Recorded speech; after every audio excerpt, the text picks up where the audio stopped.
So from today we will start discussing about why do we fall in revision question answer based दोनों ही batches में, क्योंकि ये chapter recently बहुत ज़्यादा time नहीं हुआ पढ़े हुए हमको, तो आप लोगों को एक इसकी जो थ्योरी है उसका थोड़ा बहुत पॉइंट्स तो कम से कम आपके माइंड में फ्रेश होंगे, ऐसा मैं मानता हूँ। आपको एनसीईआरटी से इसका जल्दी से एक बार रिवीजन भी कर लेना है, इसको पढ़ लो एक बार। बट इम्पॉर्टेंटली ये क्योंकि थ्योरी का चैप्टर है और इसमें हम रिवीजन तो कर भी लेते हैं, पढ़ लेते हैं बार बार, लेकिन क्वेश्चन आंसर्स ठीक हमको उसके मतलब क्वेश्चन आएंगे तो उनके आंसर हम किस तरह से लिखें उसके बारे में डिस्कशन करना ज़रूरी है। तो मोस्ट इम्पॉर्टेंटली हम यहाँ पे यही शुरू करेंगे कि रैंडमली हम क्वेश्चन उठाएंगे जो कि इम्पॉर्टेंट क्वेश्चंस हैं, जो एग्ज़ाम में पिछले दिनों आते रहे हैं। वो क्वेश्चंस यहाँ पर क्वेश्चंस और क्वेश्चन के साथ में उनके आंसर डिस्कस करेंगे। आंसर डिस्कस करते समय उसका जो कंटेक्स्ट है, जहाँ से वो लिया गया है, उसके बारे में भी बात कर लेंगे, है ना।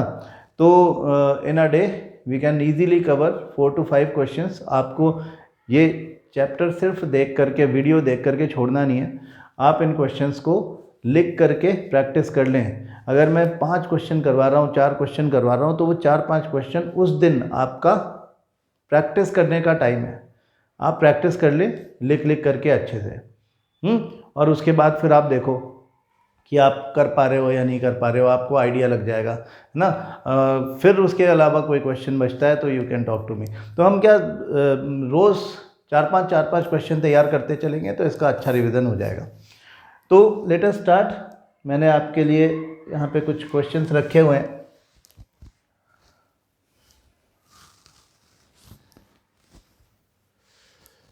देखो, अब क्वेश्चन है the signs and symptoms of a disease. आज जो इसका सब सेक्शन है इन्फेक्शियस डिजीजेस, जो सबसे ज़्यादा क्वेश्चन आते हैं वो why do we fall ill में इन्फेक्शियस डिजीजेस से ही पूछे जाते हैं।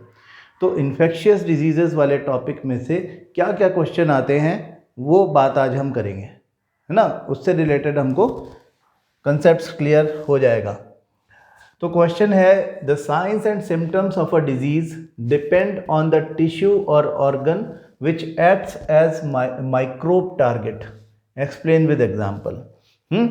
अब आपको इस क्वेश्चन को देखते ही आपके दिमाग में जाना चाहिए कि हमने ये हमारी बुक में कहाँ पढ़ा।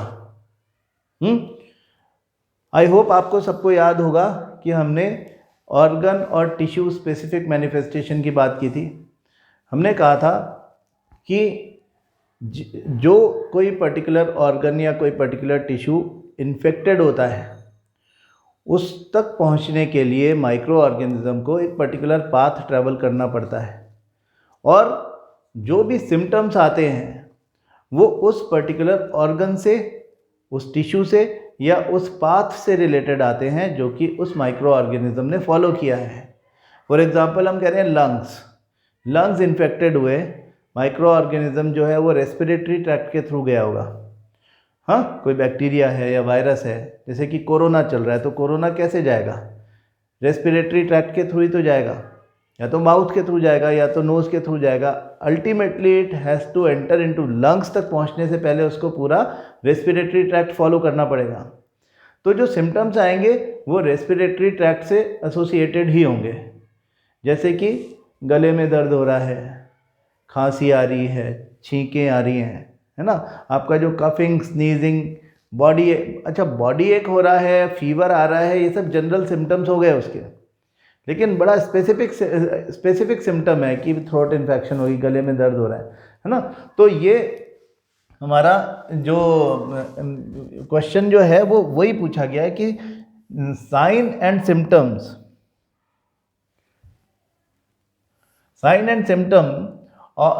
of a disease depend on the tissue or organ which acts as microbe target, यानी माइक्रोब का टारगेट यहाँ पे लंग्स हैं। तो जो साइन एंड सिम्टम्स आएंगे उस डिजीज के, वो टिश्यू या ऑर्गन पर ही डिपेंड करते हैं। Explain with example. तो देखते हैं कि आंसर हमने कैसे लिखा है इसका। आंसर कैसे लिखना है ये आप देखो कि different microbes after entering into the body make target to different organs or tissues। वो तो सही बात है।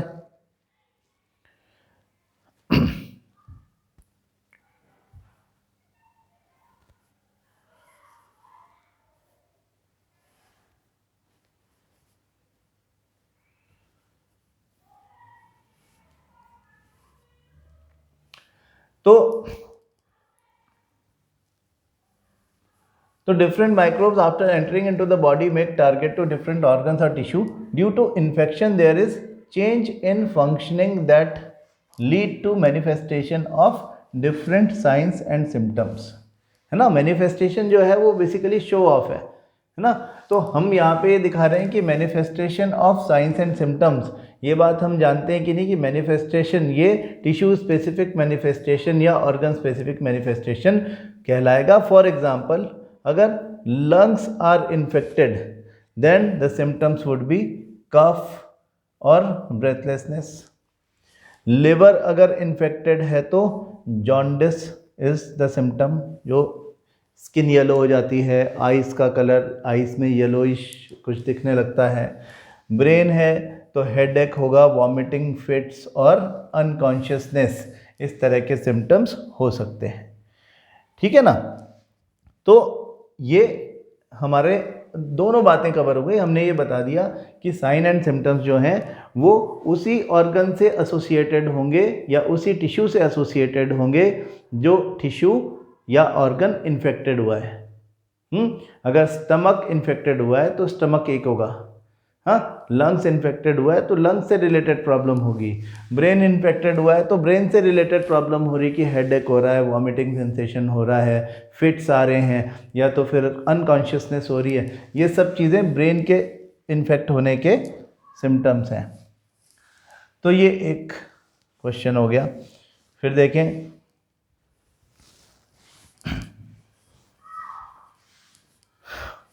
what do you mean by inflammation and its common effects? हाँ, ये भी कहीं ना कहीं साइन एंड सिम्टम से रिलेटेड बात ये कि इन्फ्लेमेशन होता क्या है। तो हमने ये बताया था कि जब कोई माइक्रो ऑर्गेनिज्म हमारी बॉडी में एंटर करता है तो हमारा इम्यून सिस्टम उसके अगेंस्ट कुछ सेल्स को रिक्रूट कर देता है, हाँ। कुछ सेल्स का डिप्लॉयमेंट होता है, जैसे कि आर्मी का होता है ना डिप्लॉयमेंट, वैसे कुछ सेल्स का डिप्लॉयमेंट या रिक्रूटमेंट होता है कि जाओ वहाँ पे जा कर के और लड़ो उससे जा कर के। तो हमारा इम्यून सिस्टम जो ये भेजता है सेल्स को, सेल्स की रिक्रूटमेंट करता है, that is known as inflammation.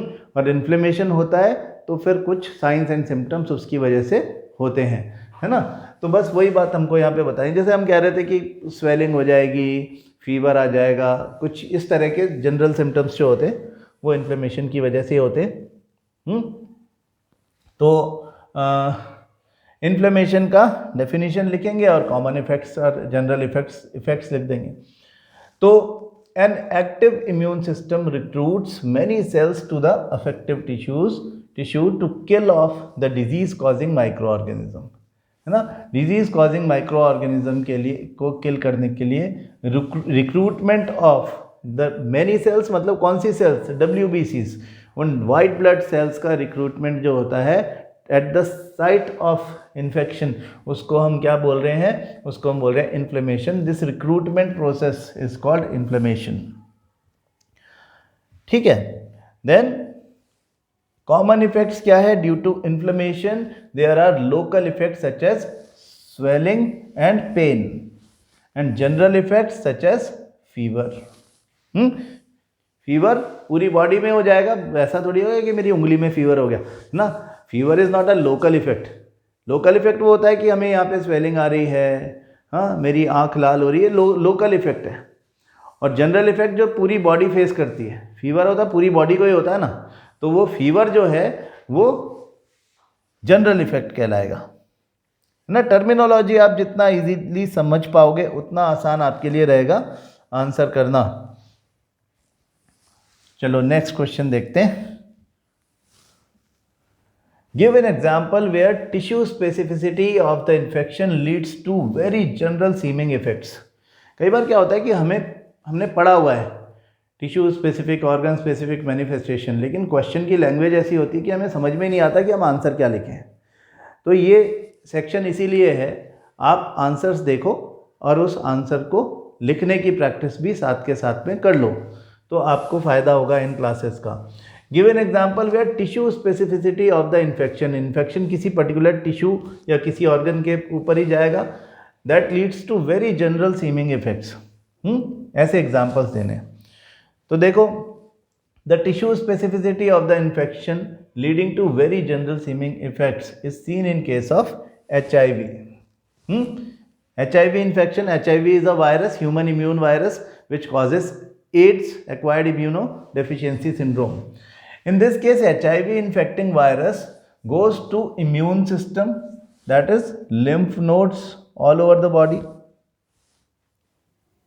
and damages its functions, मतलब immune system के functions को damage कर देता है HIV, आप जानते हो।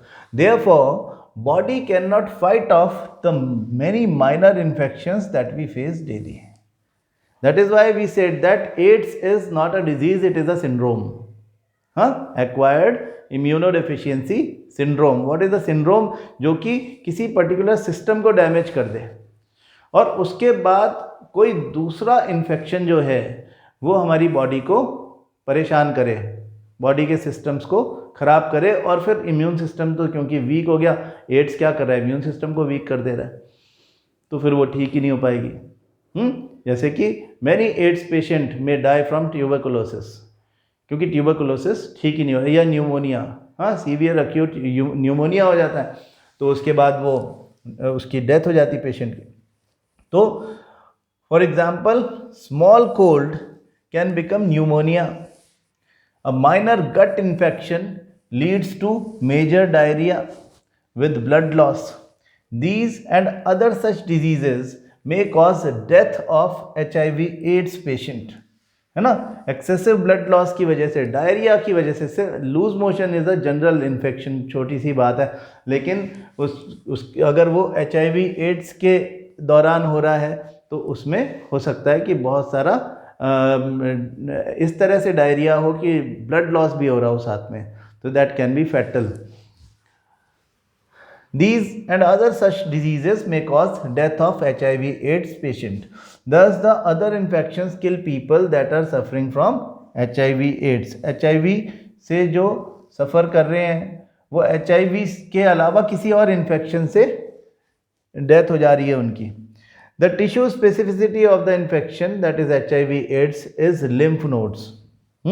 Lymph node का infection is tissue specific infection, यानी tissue specificity of HIV/AIDS. General seeming effects are loss of immunity to even minor other diseases or other minor infections that lead to death of the patient.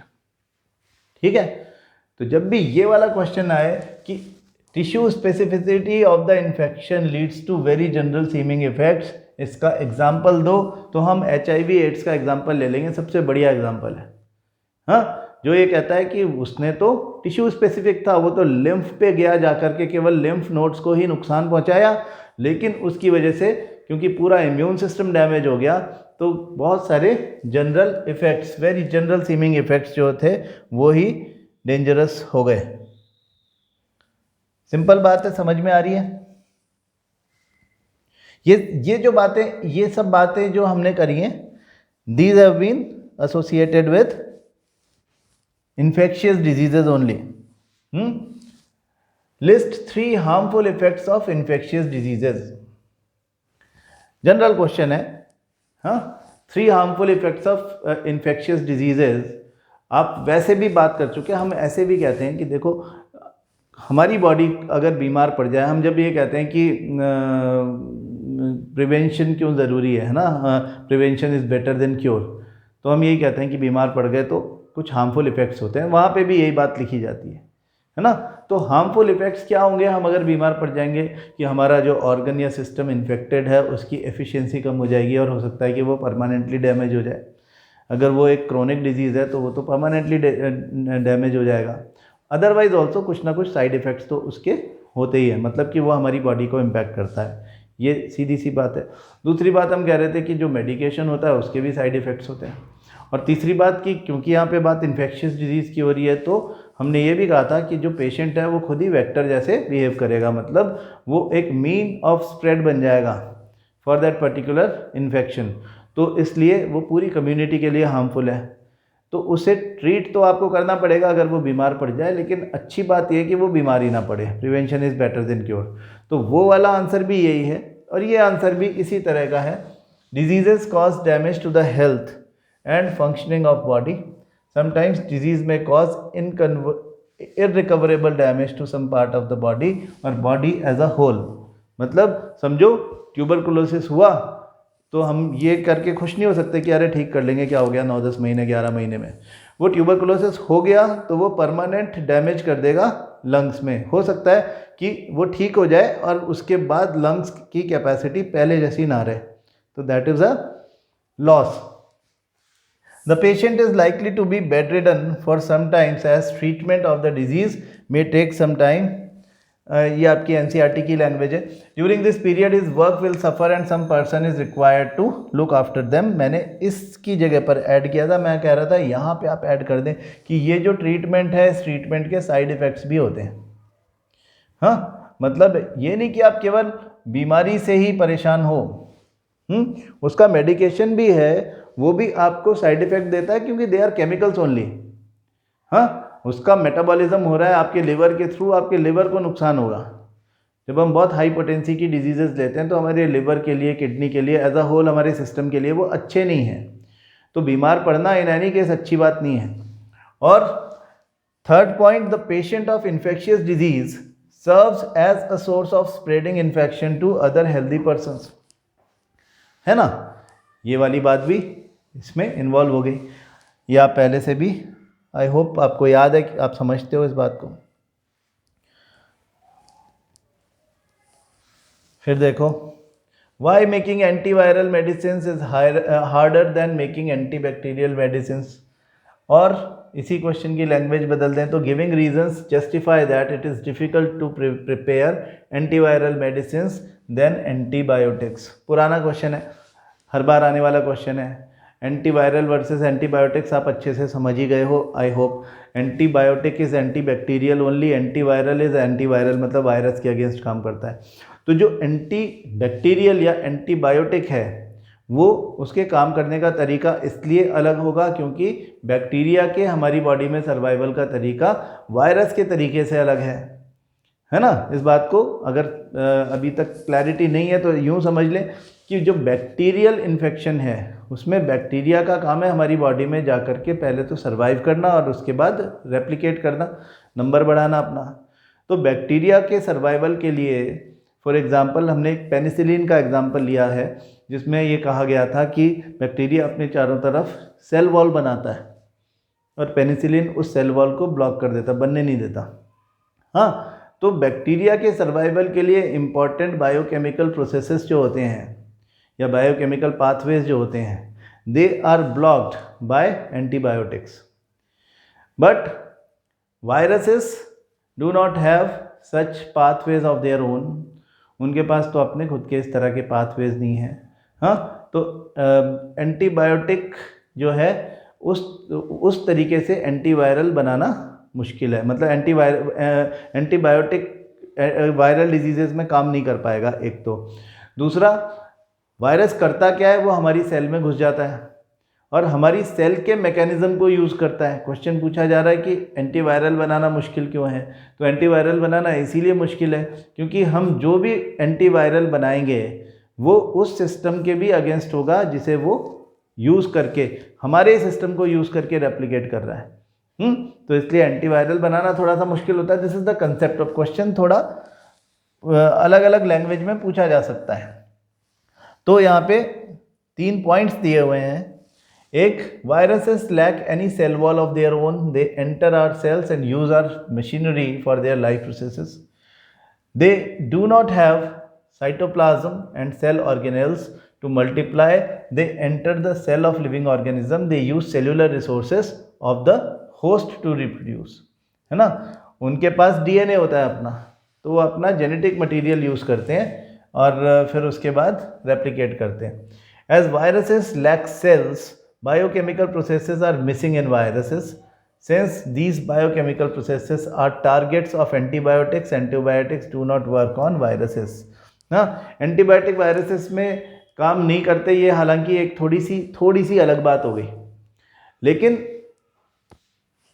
ये challenge तो है ही, हाँ, कि virus हमारी ही cell में घुस कर के हमारी सेल के मैकेनिज्म को यूज़ कर रहा है, हम उसकी सेल वॉल बना नहीं रहा, वो तो सेल वॉल बनना ब्लॉक करें तो कैसे करें, बना ही नहीं रहा है ना। जो काम हमें एंटीबायोटिक के ट्रीटमेंट के प्रोसीजर के थ्रू करने आते हैं, वो सारे काम वायरसेस तो कर ही नहीं रहा, तो हम क्या करें ऐसा कि उसकी लाइफ प्रोसेसेस को ब्लॉक करके, तो ऐसे काम चलेगा नहीं।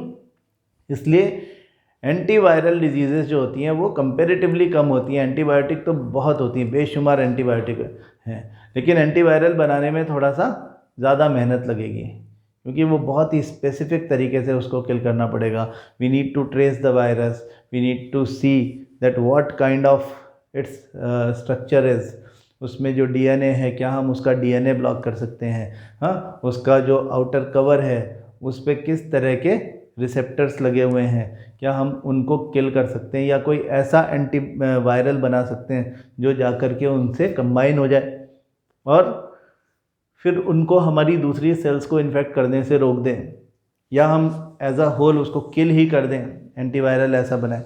तो मतलब जो भी एंटीवायरल होगा वो अलग तरीके से काम करेगा, इसलिए उस एंटीवायरल को बनाने के लिए रिसर्च ज़्यादा करना पड़ती है। तो ये हमने 1, 2, 3, 4 और 5, ये 5 क्वेश्चंस हैं। इन्फेक्शियस डिजीज़ वाले सेक्शन में से इन 5 के बाहर कोई क्वेश्चन नहीं होता है, इसी में से क्वेश्चन आते हैं, है ना। आप इन 5 क्वेश्चन को तैयार कर लो, कोई और क्वेश्चन बनेगा तो वो थोड़ा इधर से थोड़ा उधर से लेकर के बनेगा। मीन्स ऑफ स्प्रेड वगैरह जो छोटे क्वेश्चंस थे वो अभी मैंने रखे नहीं है, मैं पहले बड़े क्वेश्चंस आपको करवाऊंगा, फिर उसके बाद छोटे छोटे क्वेश्चन हम पूरे चैप्टर के एक ही दिन में कर लेंगे, ठीक है। तो आप इन 5 क्वेश्चंस को लिख करके 2 बार 3 बार लिख करके तैयार कर लो आज, तो आपका ये सेक्शन तैयार हो गया एग्जामिनेशन पॉइंट ऑफ व्यू से, ठीक है। कल मिलेंगे नए क्वेश्चंस के साथ। Thank you.